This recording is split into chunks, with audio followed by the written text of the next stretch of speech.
Hello, everybody, and welcome back to my Summer Lunch and Learn series every Wednesday at 12 noon Eastern Time. I am Helen Panos, owner of Dynamis Learning. It's a K-12 tutoring SAT, ACT prep company. We do advocacy as we help advocate for the family and the student for the school system or through the school system. We also do executive functioning coaching for 6th through 12th graders and adults. I am here today to talk about the Gifted program. And that's a big topic of mine every August because, other than goal setting, is about the Gifted program because schools and systems, let's say school systems, allow for testing only twice a year for the Gifted program. Not sure if parents know this or not. Usually the beginning of the year, which is around this time of year, they look at it's called automatic referral. So they look at test scores like Georgia Milestones possibly, or iReady that was taken in the spring to determine if your child should be tested for the Gifted program. What we do here at Dynamis Learning is we try to jump ahead of all of that because I know what the deadlines are. The next one is in January, February, when they do the KISS process, and everybody in the entire building is looked at once a year. That's when they do that. Again, you have to qualify with one supporting data, which is usually an achievement test that they've given already in the school building in the fall. So those are the two ways you can get in the Gifted program. And so I'm doing a webinar. I want to say this up front from the beginning, a free webinar on Thursday night, August 21st. I will put the link here so that you can sign up to register to get the Zoom link so you can join us. I'm going to do a quick 25 minute review of the whole Gifted program for the state of Georgia and how that works. And then I'll take some Q&As for about 20 minutes. This will last no more than 45 minutes, if that long. And I want to go over, first of all, what the Gifted program is, how it works, what are the four criteria that you have to meet 3 out of the 4. I want to explain all that to everybody, whether you're a new parent at that or maybe you don't understand it. Others do understand it. So then you can bring me information that you might have and have Q&A. We'll turn off the recording at that point so it's not recorded. And if you can't make it, go ahead and register anyhow so that you can get the replay on that. I will send that replay out for up to a week. And then you can contact me so we could discuss your child. I'm already being contacted for this information. I'm already doing 2 or 3 children. I do that myself. This is the only tutoring I do as the owner because I was a gifted lead for 9 years. So I completely understand the system and how it operates. A lot of people bring me test scores or they call me because their child could not make the program. So I need to look at those test scores and I need to look at that eligibility form to see why your child couldn't make it. Now, the schools are just going to send you a form that says, did not make the program, and then you think you're done. Well, that's when you need to talk to me because you're probably not done, and I want to take a look at those test scores and analyze them for you and have a conversation. So it's a question a lot of teachers hear is like, you ask yourself, does my child qualify for the Gifted program? Teachers will hear this frequently. I know I did. And of course, being a gifted lead for 9 years, I definitely would hear that, especially during open houses, curriculum nights, or just through email. So today, Gifted programs start early, kindergarten. The earlier you can get them in, by the way, the better. So they start in elementary school and they carry all the way through high school. And many parents and students are feeling the pressure to get in early. I think they hear a lot of parents speaking about it. Their friends are in it. I'll get phone calls like, I think my child's the only one that's in this accelerated math class or language arts class, but he's not in the Gifted program. Why is that?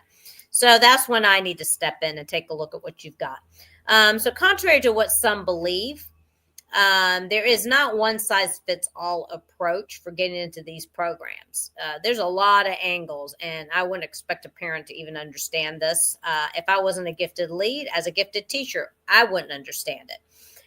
But being a gifted lead of 9 years, I totally understand how to move around this. And if your kid is just missing maybe one test and getting in, we need to take a look at that. One key factor, though, that guides many schools in placing children in the Gifted program gets overlooked a lot by parents. Or what parents will say to me is, they're not creative. So I'm talking about the Torrance test and the criteria called creativity. Well, kids today are not going to be very creative, to be honest with you, in terms of drawing. And that's what most parents see that as. But they're right, because to this day, Georgia is using a drawing test for the creativity portion of that eligibility form. So the Torrance test is a drawing test. It's paper, pencil. It's in a booklet. And it takes no more than 30 minutes for them to actually take the test, maybe 45 minutes for someone like me to administer that. So, yes, I have not seen many high scores on the Torrance test in a long time. Why is that? Probably because of computer usage and technology. I mean, that's kind of fading away. So that's where Georgia needs to probably take a look at that.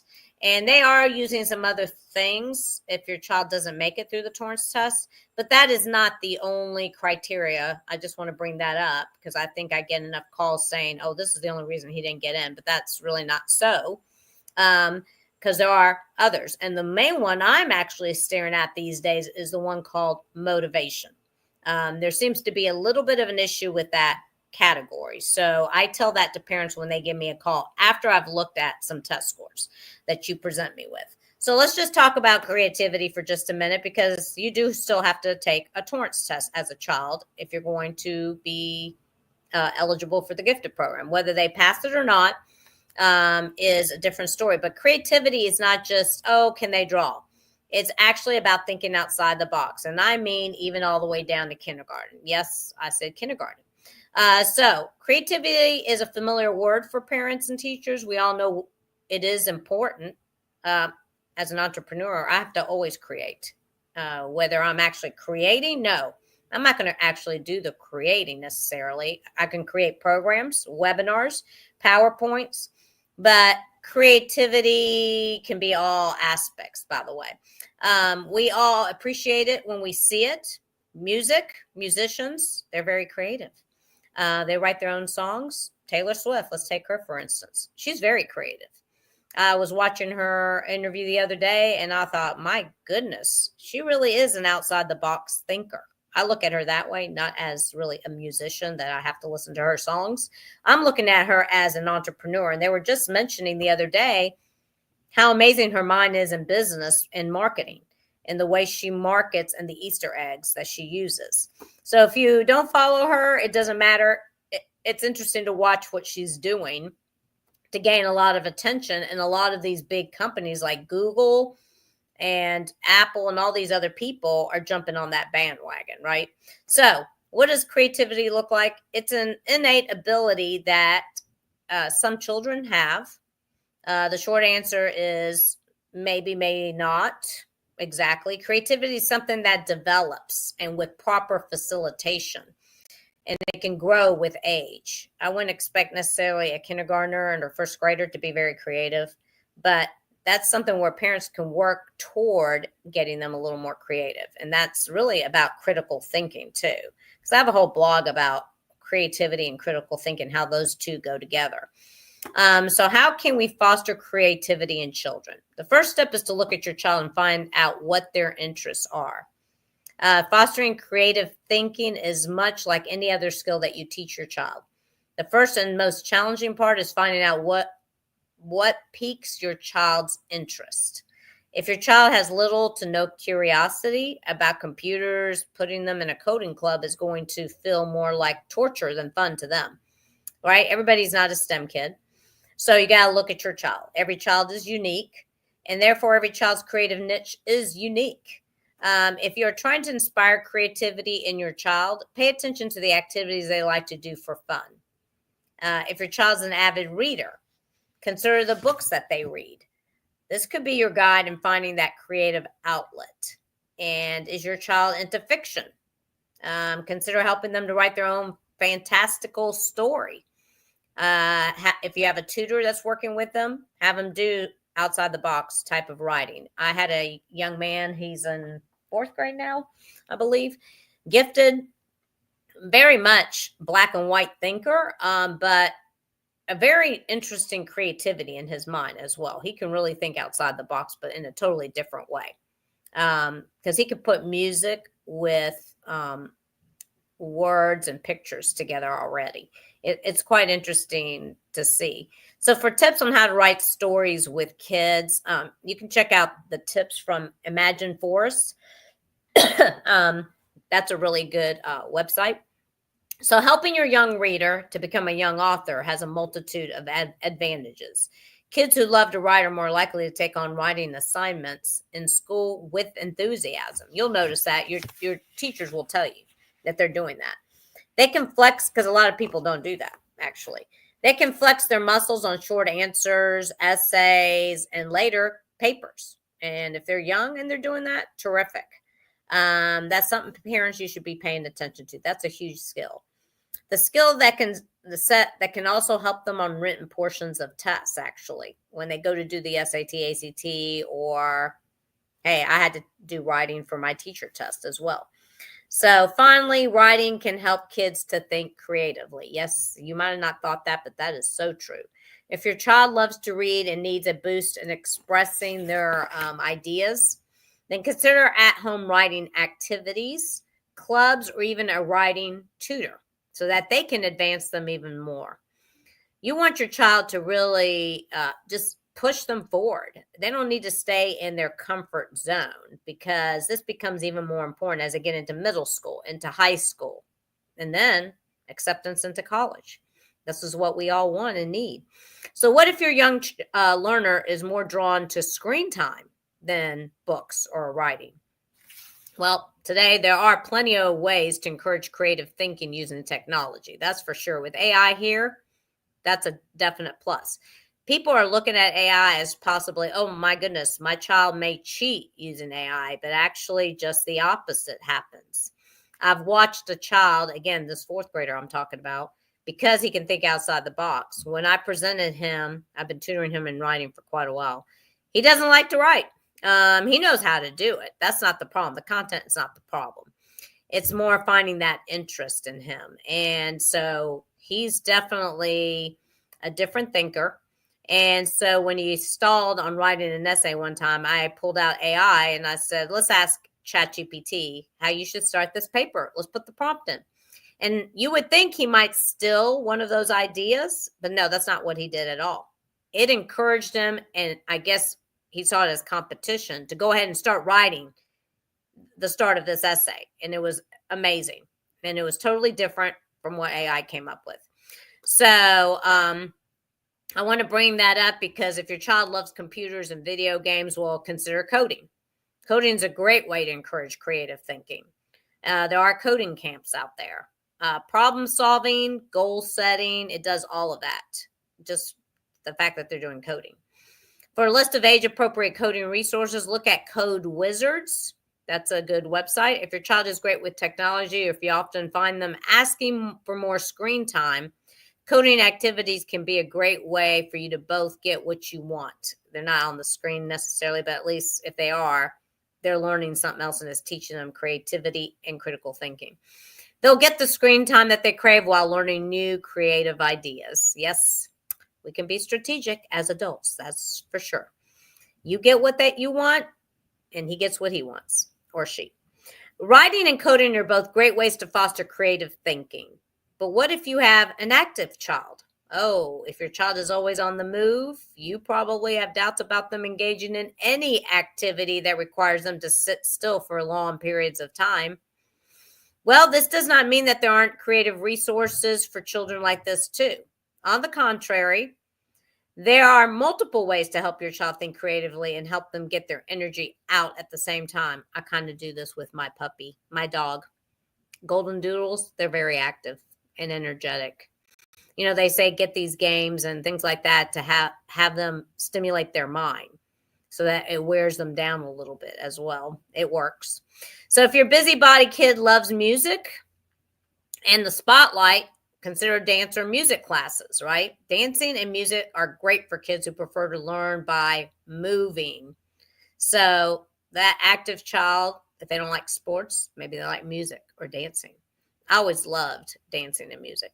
Music and dance both help children to set goals, think outside their usual parameters, and show off what they've learned. So it's an achievement and an accomplishment It's terrific. Find advice on how and when to start introducing music to your children. Go to pbs.org. There's some good stuff there too. If you notice your child has an interest in music or loves to groove, music and dance might be the ticket to helping them think outside the box. If you're not looking for the commitment of lessons, then try some fun activities at home. I use Alexa with the dog. Yes, we do. You'd be surprised. It's pretty fun, actually, and he loves it. Make up silly songs with your child. That's another way to do it. Dance around to your favorite tunes, like I just mentioned we do with our dog, or even put on a family talent show. Why not? If it challenges them to think outside the box, it will foster creativity. And this is what I think is lacking a little bit in this society is creativity. You've got to have it. You've got to have it. Some people have different levels of it, and that's fine. But I'm telling you, creativity is where it's at because it leads to critical thinking. If you're looking into gifted programs, going back to gifted, because they have to take a Torrance test, or maybe you just want to help your child think more independently, consider what you've been doing to foster creativity.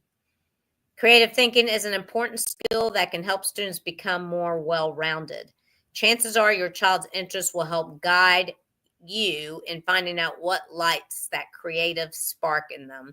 Every child has creative abilities. Our challenge as adults is to help figure out where they shine. And that is a challenge for the adult. And what happens with one child doesn't necessarily work for another.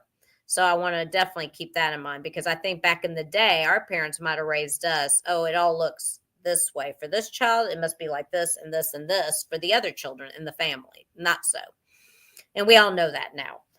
So contact us to schedule a 15-minute consultation to discuss the gifted program in Georgia and how your child can qualify in their school.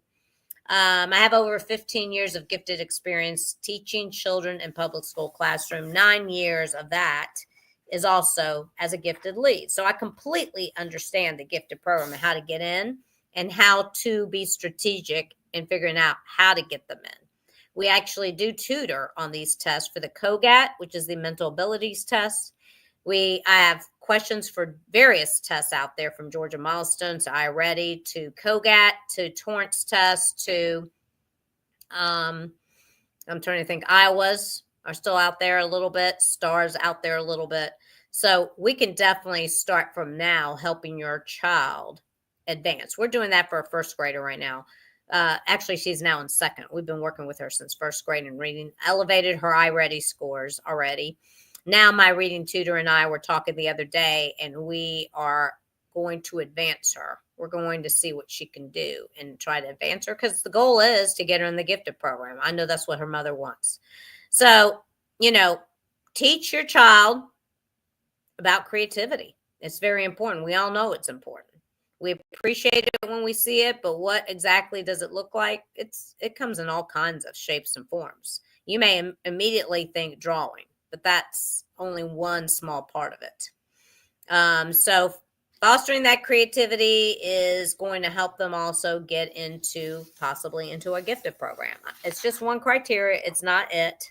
Don't expect that that's going to be what gets your child into the gifted program. If they're very strong in academics and they can test well, it's probably going to be that more so. And more what I'm concerned about these days and seeing a lack of is motivation. And that is the name of the category, one of the four: creativity, mental abilities, achievement, and motivation. And that's a whole other story for another time. But anyway, we do have the free webinar coming up on Thursday. And it's at 7:30 p.m. Again, if you can't be there live, which would be best, then you'll get a replay. So definitely register to get that link. I will put it so it's live on the comment section of this Facebook Live. Okay. All right. Thank you, guys. Have a great rest of your day. We will be back on again next Wednesday at 12 noon. Let me see who our guest is going to be. That's a good question. Let's see. The topic for the 27th is Parenting with Purpose, How to Truly Succeed as a Parent. Oh, you do not want to miss Andy Goldstrom. He is a founder and parent coach of Parents Journey Coaching. And I just put him on my podcast and interviewed him. It's amazing. He's incredible. So don't miss that live when he comes on. You'll want to catch that, or at least on the replay. Bye, guys. Have fun and see you next Wednesday live. Bye for now.